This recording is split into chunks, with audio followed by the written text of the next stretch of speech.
Following amounts are extracted from the Manzil Limited, Himmat Limited and Koshish Limited. As a step 1 आपने ये S की figures काटनी है, उसके बाद आपने वर्किंग नंबर क्या बनानी है 6। जब वर्किंग नंबर 6 बना ली तो वर्किंग नंबर 6 में डिविडेंड क्यों शो किया है? इसलिए शो किया है कि अकाउंटेंट ने रिकॉर्ड किया हुआ है। कैसे पता चला अकाउंटेंट ने रिकॉर्ड किया है? क्योंकि पे हुआ हुआ है। क्योंकि क्या हुआ हुआ है? पे हुआ हुआ है। तो वर्किंग 6 के एंगल से लिखें शो।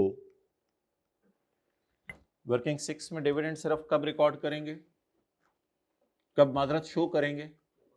जब अकाउंटेंट ने रिकॉर्ड किया हुआ है। अगर उन्होंने पे कर दिया है तो फिर अकाउंटेंट ने रिकॉर्ड कर लिया है।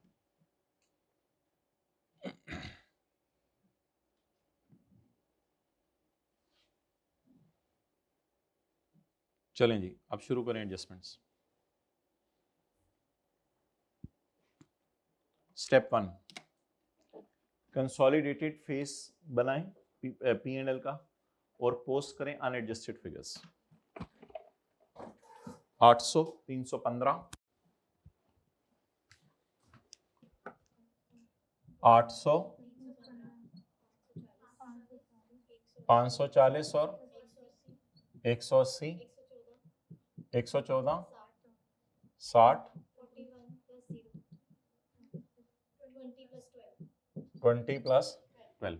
लेकिन प्लीज जब आप पी और एस की सेल शो करें तो याद से पी और एस का सरप्लस भी शो कर दीजिएगा। ये काम करने के बाद मैं ये दो एडजस्टमेंट्स मिटा रहा हूं जो आपने मुझे कराई थी, 5 वाली और 1.8 वाली। ये हम कर लेंगे इंशाल्लाह।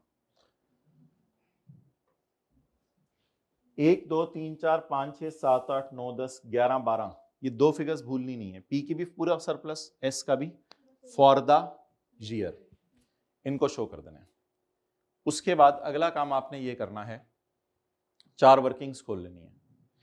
एस का प्रॉफिट, ए का प्रॉफिट, एस ओसीए इसलिए कि ये किसी को देना है, ए ओसीए इसलिए कि ये थोड़ा सा हमने लेना है, लेकिन इसमें साथ साथ परसेंटेज लगा दीजिएगा। अब छुरी पकड़ के जब इधर 8/12 लगाया है तो इन सारी फिगर्स पे भी 8/12 लगा दें। ये बेसिक एडजस्टमेंट्स हैं जिससे सवाल का स्ट्रक्चर खड़ा हो जाएगा। इस पे एक बार टर्न ना करें क्योंकि ये नवंबर दिसंबर वालों की है, ये नए ओनर्स की ऑलरेडी।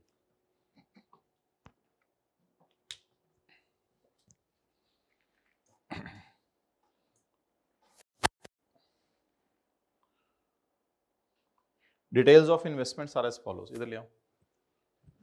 ठीक है, अब घर में पॉज करके नोट कर लीजिएगा, दोबारा सवाल फ्रेश तरीके से कर लीजिएगा।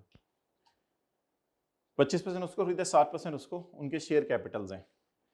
मैंने माना कि एस का शेयर कैपिटल बैलेंस शीट में जाता है, लेकिन बैलेंस शीट हमसे मांगी नहीं, और ए का शेयर कैपिटल तो वैसे ही कहीं यूज नहीं करना होता अनलेस के डिविडेंड की परसेंटेज लगानी पड़े। Consideration for purchase of S shares, ये कौन सा पेज है? Consideration for page 519। Consideration for purchase of subsidiary share comprise of, मुझे बताएं what is investment as per question? नहीं गिवन, तो बस ठीक है, फिर जो उसने इन्वेस्टमेंट अब दे रहे हो नीचे उसी को हम यूज कर लेते हैं। एज पर क्वेश्चन गिवन नहीं है। Consideration for purchase of HL shares comprise of following, क्या क्या? चलें जी, बिस्मिल्लाहिर्रहमानिर्रहीम। Working number 1.1 investments.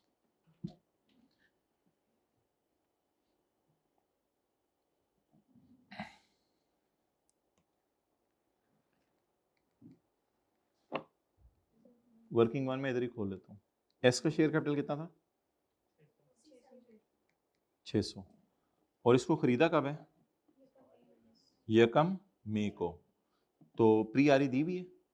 नहीं, तो 31 दिसंबर है और यकम जनवरी। क्या मैं यकम जनवरी वाली क्या मैं यकम जनवरी वाली प्री आरी लूं या 31 दिसंबर वाली लूं या ब्रॉड डाउन जमा कुछ? ब्रॉड डाउन जमा कुछ।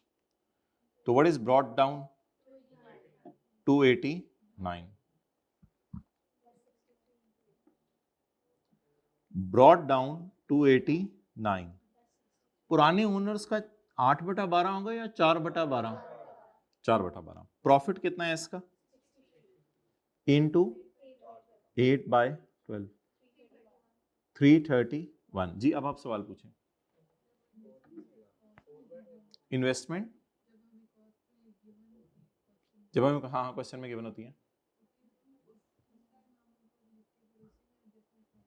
उस फिर हम लिखते हैं एज पर क्वेश्चन, ये हैं, फिर उसमें एडजस्टमेंट्स करना शुरू करते हैं। अब एज पर क्वेश्चन दी नहीं हुई तो मैं क्या करूं, मैं फिर जो नीचे दी हुई है उनकी एंट्रीज करके देख लेता हूं। 63 into 4/12 जवाब तो वही आ रहा होगा। जवाब आप लोगों ने क्या निकाला है?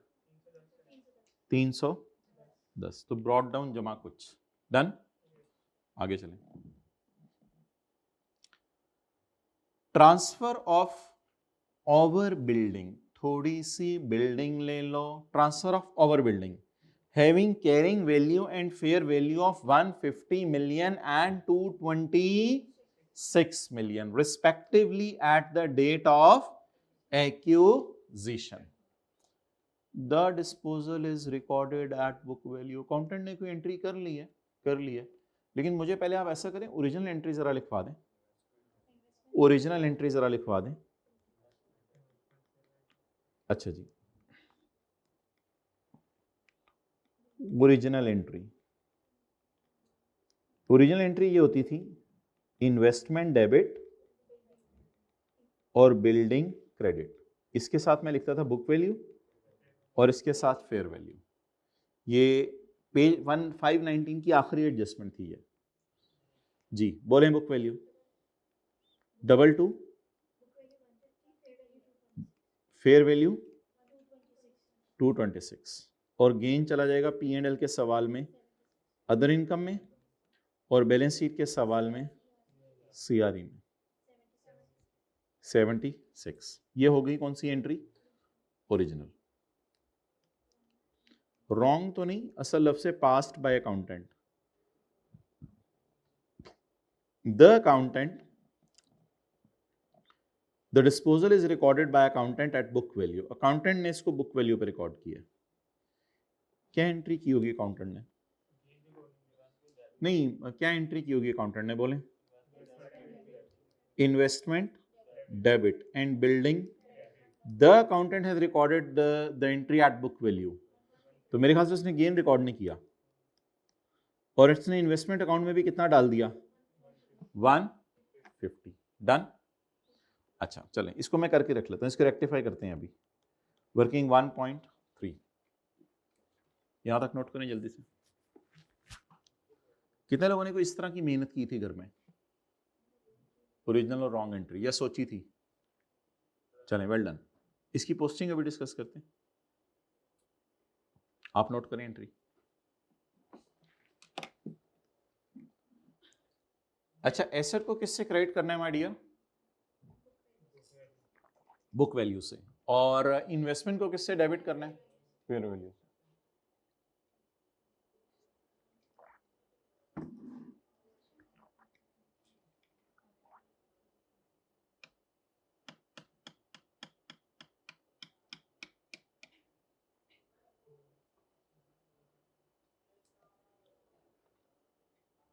Okay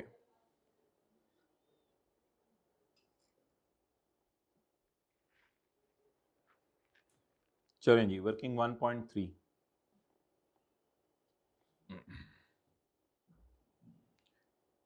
issuance of 16 million ordinary shares of ML.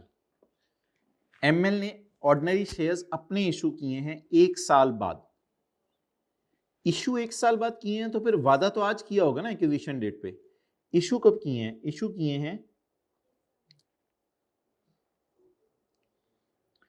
यकम में 20 को। उस दिन जो भी एंट्री होगी वो तो अगला साल है। मार्केट प्राइस आज 30 है, उस वक्त हो गई हुई थी 32। उस वक्त हो गई हुई थी 32। पता नहीं 5 महीने की अगली इंफॉर्मेशन को कैसे मिल गई है। चलें छोड़ें, वो हमें हमारा मसला नहीं। आज मार्केट वैल्यू कितनी है? 30 और 5 साल बाद मार्केट वैल्यू कितनी है? आपको याद है मैंने कहा था इसको 30 पे रिकॉर्ड करना है और बाद में इसको छेड़ना भी नहीं।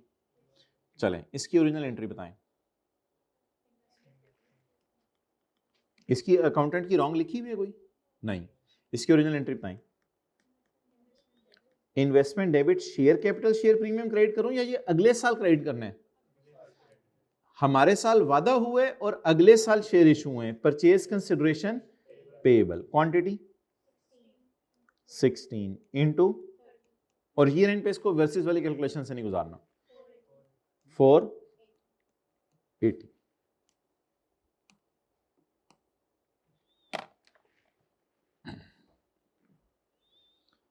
हाथ खड़ा करके मुझे बताएं कि वर्किंग वन में, बड़ी तसल्ली से बताइएगा, वर्किंग वन में इन्वेस्टमेंट्स कितनी लेके जाएंगे? इन्वेस्टमेंट्स कितनी लेके जाएंगे? हाथ खड़ा करके दो तरीके मुझे बताएं। हाथ खड़ा करके दो तरीके। जी बोले। नहीं, हाँ ये ठीक है, एक तरीका ठीक है। और एक्विजिशन डेट, वो सारी हर जगह इन्वेस्टमेंट एक्विजिशन डेट वाली है। ये एंट्री भी एक्विजिशन डेट पे है, ये गलत एंट्री भी एक्विजिशन डेट पे, ये एंट्री भी एक्विजिशन डेट पे है। वैसे एक झटका तरीका बताऊं आसान, पेपर में अगर सवाल वाली इन्वेस्टमेंट्स ना दी हो ना तो ज्यादा फन्ने खाना बनिएगा, चुप करके ओरिजिनल वाली फिगर्स को जमा कर लीजिएगा। ये सबसे आसान तरीका है। सवाल वाली इन्वेस्टमेंट्स को दी हुई है सवाल में, जरा नजर मारें, जरा नजर मारें इस डब्बे में से, जरा इन्वेस्टमेंट को बंदा ढूंढ दे अकाउंटेंट वाली, बताएं कोई इन्वेस्टमेंट्स दी हुई हैं? तो यार क्यों अपनी जिंदगी को मुश्किल बना रहे हैं? मेरा तो ख्याल है जिंदगी को आसान बनाएं। अगर सवाल में इन्वेस्टमेंट एज पर क्वेश्चन सवाल वाले ने नहीं दी तो फिर मैं क्या करूं? ओरिजिनल इन्वेस्टमेंट्स को जमा करके ले जाऊं? ये ओरिजिनल एंट्री है, ये ओरिजिनल एंट्री है। इस पे आप लोग एग्री कर रहे हैं 480 और 226? इस पे आप एग्री कर रहे हैं कि सऊदी किंग को मैंने ये वाली एंट्री करके दी है और ये वाली एंट्री करके दी है? इस पे तो आप एग्री कर रहे हैं ना? कि मैंने क्या वो अलग बात है, वो मैं बहस बाद में करता हूं। इस पे आप एग्री करके, एक तरीका ये है कि मैं आपको कह रहा हूं कि आप यहां लिख लें 226 और 480। अल्हम्दुलिल्लाह ये ओरिजिनल एंट्रीज की बुनियाद पे, क्योंकि मैंने एज पर क्वेश्चन इन्वेस्टमेंट कोई नहीं मुझे गिवन थी। जो बंदा बने फन्ने खां वो कहेगा as per question already 150 record हो चुकी हैं। बिल्कुल इसकी बात भी ठीक है, मैं तो इससे कैसे लड़ूंगा, मैं तो बहस नहीं कर सकता। तो बिल्कुल सही कह रहा है ये कि एज पर क्वेश्चन ऑलरेडी 150 हैं, लेकिन वो हमारे क्वेश्चन में नहीं दी हुई, हमारे डब्बे में, लेकिन अकाउंटेंट ने तो रिकॉर्ड की हुई है। ये बात इतनी सी समझ आ गई तो अगली बात करता हूं। 150 सवाल ने तो नहीं दी मुझे, लेकिन सवाल एक जगह लिख के तो कह रहे हैं हमारा अकाउंटेंट भी एंट्री कर चुका है। आप बता दें no what should be as per question, अगर दी होती what should be as per question 150, फिर आप वर्किंग 1.1 150 से शुरू कर लीजिएगा। एज पर क्वेश्चन 150, ये अकाउंटेंट वाली होगी, ये अकाउंटेंट वाली होगी। इसमें आप रेक्टिफिकेशन पोस्ट कीजिएगा, इसमें आप रेक्टिफिकेशन पोस्ट कीजिएगा। कितनी रिकॉर्ड होनी चाहिए थी, कितनी हो गई, कितनी और कर दें, ये फिर रेक्टिफाइंग एंट्री मैंने की नहीं, लेकिन वैसे दिखा तो दी आपको। चलें, और अगली जो बच्चा ये अज्यूम करे कि अगली के बारे में सवाल साइलेंट है तो अकाउंटेंट ने रिकॉर्ड कर ली हुई है 480, तो वो 150 के साथ इधर ही 480 जमा करके लिख दे, वरना अलग से 480 जमा करके लिख दे, वो आपकी मर्जी है, जैसे मर्जी करें। 140 ये शेयर इशू करने का वादा, जवाब फिर भी वही आ जाएगा 706। कितने लोगों को तरह दोनों बातें समझ आ गई? कितने लोग घर में रेक्टिफिकेशन के चक्कर में पड़ गए थे? हाथ खड़ा करें। रेक्टिफिकेशन के चक्कर में बिल्कुल सही पढ़े थे, बिल्कुल सही पढ़े थे, आपका हक है पढ़ना, क्योंकि ओरिजिनल रॉन्ग उसने दी हुई है। कितने लोग डायरेक्ट ओरिजिनल से खेले थे? कितने लोगों की ये फिगर नहीं आई थी 226 प्लस 480? वजह क्या बनी थी? गलती अपने क्या की थी? कितने लोगों ने किसी ने ऐसे तो नहीं कर दिया कि एज पर क्वेश्चन उसको मिली नहीं तो उसने 0 लिख दी और फिर उसके अंदर रेक्टिफिकेशन की। भाई ये कोई तुक नहीं बनती थी कि एज पर क्वेश्चन लिख के उसमें रेक्टिफिकेशन करो, क्योंकि एज पर क्वेश्चन तो अकाउंटेंट वाली फिर होंगी। तो मैं बात क्या कर रहा हूं, थोड़ा सा आखिरी दफा करने की कोशिश करता हूं। हमारा सवाल इन्वेस्टमेंट से पाक है। हमारा सवाल, इसका मतलब ये नहीं कि इन्वेस्टमेंट्स में कुछ गया नहीं, इसका मतलब ये है कि शायद अभी उसने मुझे बताया नहीं, ये भी हो सकती है वजह। शायद कुछ चला गया हो, वो तो नीचे जाके ही पता चलेगा ना कि अकाउंटेंट हैज रिकॉर्डेड और नॉट रिकॉर्डेड। जब नीचे में गया, अभी तो मुझे तो इन्वेस्टमेंट्स की फिगर नहीं सवाल में नजर आ रही, मैंने खूब सारा मारा, टकरे मारी 2-3 दफा इसको, इसने कहा नहीं इन्वेस्टमेंट की फिगर आपको दे रहा। जब मैं नीचे गया तो नीचे जाके एक बम फटा, नीचे जाके बम फटा कि बेटा ये ओरिजिनल एंट्रीज हैं। मैंने मजे मजे से ओरिजिनल एंट्रीज कर ली। एक एंट्री उसने ऐसी तंग करने के लिए आपको इस अटेम्प्ट में डाल दी। उस एंट्री का उसने नाम रखा the disposal is not recorded, is wrongly recorded at disposal. पूरी की पूरी कैरिंग वैल्यू पर रिकॉर्ड होगी। तो मैंने क्या किया, फिर मैंने इसकी ओरिजिनल और रॉन्ग कर ली, अगले की सिर्फ मैंने ओरिजिनल कर ली। अब जो बच्चा कहता है कि मैं चाहता हूं कि रेक्टिफिकेशन करूं, वो फिर एज पर क्वेश्चन या एज पर अकाउंटेंट वाली फिगर लिखे 150 और उसमें जमा कर दे कुछ ऐसी फिगर के जवाब किस पे पहुंच जाए। तो कितने से डेबिट होनी चाहिए थी, कितने से हो गई, कितने से और कर दें, वो फिर 150 से शुरू करे और 76 ऐड कर। लेकिन मेरी ये राय है कि आप लोग ऐसा करें वर्किंग 1.1। हमने कुछ तो उसको जो है वो क्या था, पहला कुछ उसको बिल्डिंग दे दी है और कुछ उसको परचेज कंसिडरेशन पेएबल। कितनी कितनी है, तो मैं बस डायरेक्ट ही चलाऊं 706, इसी से गुजारा चला लें, इंशाल्लाह पेपर में पास हो जाएंगे। 706, यहां तक मेरी डिस्कशन खत्म हुई। और अगली बात,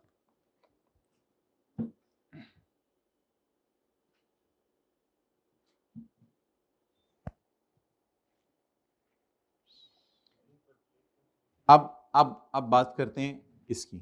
इन्वेस्टमेंट्स को मैंने कर लिया हैंडल, अब बिल्डिंग किताबों से निकलनी थी, निकल चुकी है, कोई टेंशन ना ले। गेन रिकॉर्ड होना चाहिए था, नहीं हुआ। गेन रिकॉर्ड होना चाहिए था, इस गेन को रिकॉर्ड कर लें। और ये तो वैसे ही बैलेंस शीट का आइटम है, इसको हमने क्या करना, हमने कौन सी बैलेंस शीट बनानी है। इसलिए उसने ये भी नहीं बताना पसंद किया ये एंट्री होगी है या नहीं होगी, उसने ये भी बताना, क्योंकि उसको पता है ये बैलेंस शीट का आइटम है। इसके बारे में उसने लिखा कि ये एंट्री बुक वैल्यू पे रिकॉर्ड होगी, इट मींस कि गेन रिकॉर्ड नहीं हो। तो एक एक करके चले। ये एंट्री 226 पे होनी चाहिए थी, 150 पे हो गई, तो मैंने कहा जिसका दिल चाह रहा है रेक्टिफिकेशन कर ले। ये एंट्री 150 पे होनी चाहिए थी, हो गई, पेपर में कुछ भी ना करें। ये एंट्री 76 से होनी चाहिए थी, नहीं, गेन रिकॉर्ड हुआ, इसको करें, इसको करें, हिस्सेदार इनकम को रिकॉर्ड करें। और अगला तो वैसे ही वो, अच्छा इस गेन को रिकॉर्ड करना होता है, रिवर्स नहीं, क्योंकि ये सऊदी किंग से कमाया हमने, ये कोई आपस का गेन नहीं है। ये 76 की एंट्री करें। कितने लोगों ने ये 76 घर में अदर इनकम में डाला था, जरा हाथ खड़ा करें। हाँ अब पूछें सवाल।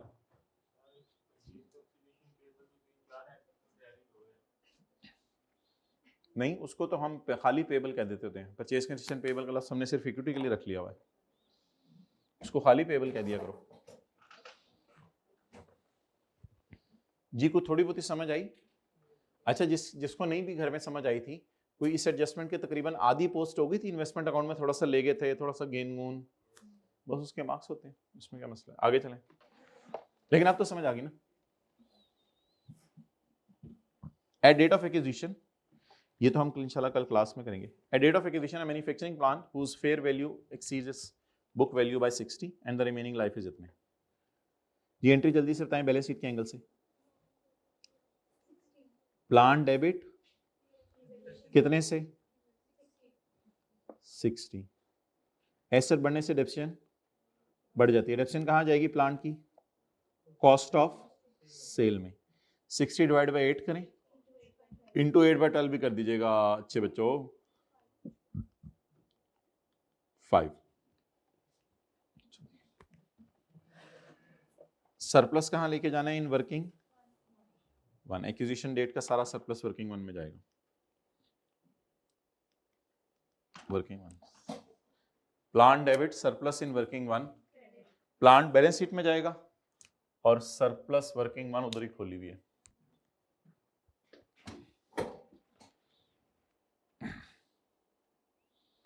जी, plant debit surplus in working 1 credit कितने से? 60। एसेट बढ़ने से डेप्रिसिएशन बढ़ जाती है। Depreciation in cost of sale debit, depreciation in cost of sale debit कितने से? 5 से। डेप्रिसिएशन बढ़ने से वो जो बड़ा वाला फरा सफा है वो अगर खुला हो घर में तो फिर मसला नहीं आएगा। जो स्टूडेंट ने सवाल पूछा था फर्स्ट रो में, डेप्रिसिएशन बढ़ेगी, डेप्रिसिएशन बढ़ने से एस के प्रॉफिट कम हो जाएंगे तो -5।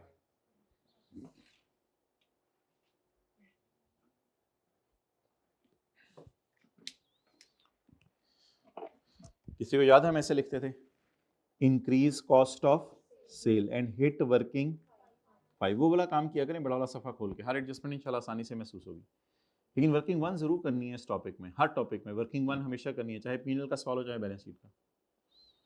अब देखें यार, ये सारे इजी नंबर छुपे पड़े हैं आगे। इंपेयरमेंट टेस्ट गुडविल का 10% इंपेयर हो गई है। एनसीए फेयर वैल्यू पे प्रोपोर्शनेट पे है। अच्छा ये कितना है? 970। NCI 970 into 388। ओके, गुडविल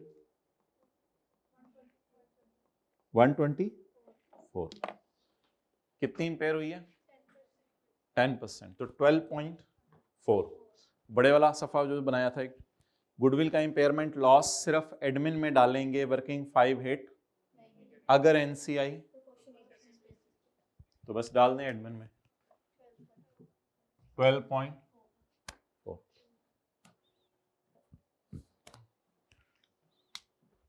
आगे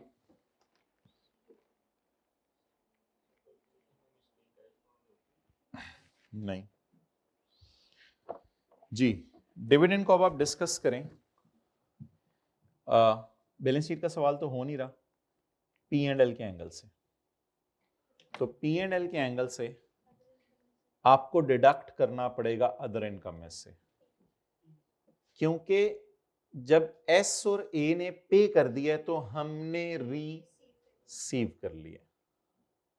लेकिन याद रखिएगा पी एंड एल के मुंह पे जो कैंसिल करना है वो इसका और इसका हमारा हिस्सा, ये फुल डिविडेंड है इनका। इस ऑरेंज पेज का फटा हुआ हिस्सा बताएं और ग्रीन पेज का फटा हुआ हिस्सा। 30 इंटू 60% कितना? 18। और 20 इंटू 25% 5। बोले P's share of S dividend, क्योंकि उसकी सारी सेल वगैरह कंसोलिडेट कर रहे हैं। S share of S dividend, क्योंकि उसका पूरा प्रॉफिट कंसोलिडेट करेंगे। तो P's share of S dividend, P's share of A dividend, इन दोनों को माइनस कर दिया। कैसे पता चला? ऐसे पता चला, जिस स्टूडेंट ने भी जाते हुए सवाल पूछा था, तो ये डायग्राम बना लिया करें अगर डिविडेंड में परेशानी आए कि वर्किंग 6 के एंगल से क्या करना है। पी एंड एल में अगर रिकॉर्ड पे हो गया हुआ है तो दोनों ने रिकॉर्ड, और वैसे सवाल क्या भी रहा था अगले ने अदर इनकम में डाल दिया है। सवाल तो मुक गया यार, जल्दी खत्म हो गया। KL sold a machine having a carrying value of 60। इसको अलग अलग शो करें। ये केएल कौन है? इसको वैसे फिर अलग अलग शो करने की जरूरत नहीं, नेट गेन पे परसेंटेज भी लगा देंगे तो काम चल जाएगा। इसको अलग अलग शो करने की जरूरत नहीं है, लेकिन कर दे, करना है तो। Working number 8 disposal. गेन मुझे जबानी बता दें, गेन कितना है? गिवन है? गिवन है। अच्छा फिर ऐसा करें, सेल प्राइस बताएं। बुक वैल्यू गिवन है कितनी? 60। ये हो गया ग्रॉस गेन। इसको नेट करें डेप्रिसिएशन से, 8 डिवाइडेड बाय, इसमें गलती ये करते हैं कि एक्विजिशन डेट से, इसमें एक्विजिशन डेट से नहीं, इसमें डिस्पोजल की डेट से। एसेट कब बिका? 6/12। 0. इस टॉपिक में साथ साथ जी 7.2 into 25%। देखिए एडजस्टमेंट्स अगर आती हो तो कितनी जल्दी होती हैं, 1.8। अब ये समझा के भी डिस्कशन जल्दी खत्म हो गई है, वो टाइम ले लिया ना उसने, वो डिस्पोजल वाले ने, वरना तो सवाल आसान था। 1.8।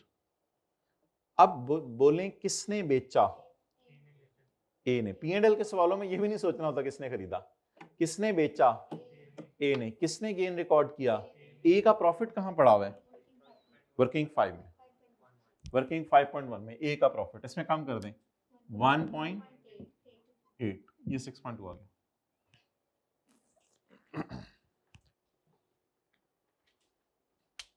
डन, आगे चलें।